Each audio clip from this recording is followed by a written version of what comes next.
बार्टीच्या धर्तीवर मातंग समाजासाठी आरटीची घोषणा करण्यात आल्याने विविध संघटनांच्या वतीने आनंदोत्सव साजरा करण्यात आला।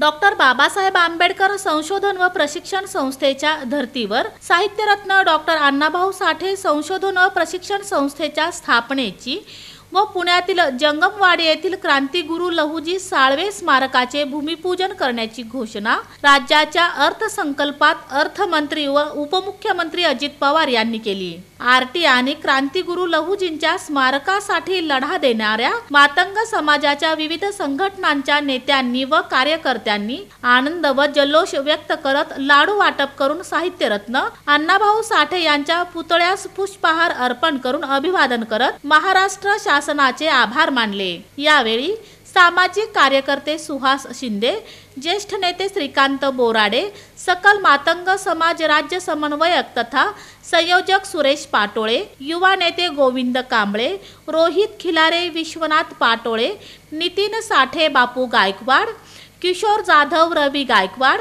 विशाल गायकवाड आदींची प्रमुख उपस्थिती होती।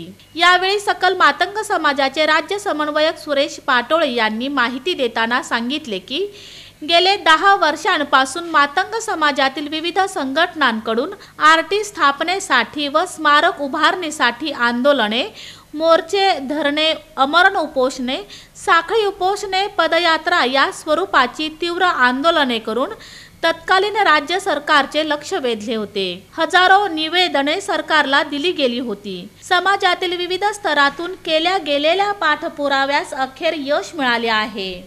आंदोलन करत असताना काल विधान भवनामध्ये सन्माननीय महाविकास आघाडीच्या वतीने सरकारच्या वतीने काल अर्थसंकल्प जाहीर करत असताना 150 कोटीचा निधी मंजूर करून साहित्यरत्न डॉक्टर अण्णाभाऊ साठे प्रशिक्षण व संशोधन केंद्रासाठी घोषणा केली आणि लवकरच सुरू करण्याचं आश्वासन या ठिकाणी दिल्याबद्दल आम्ही आज या ठिकाणी सोलापूर शहराच्या वतीने साहित्यरत्न अण्णाभाऊ साठे यांना पुष्पहार अर्पण करून अभिवादन केलं आणि लाडू वाटप करून आज या ठिकाणी जल्लोष करतात।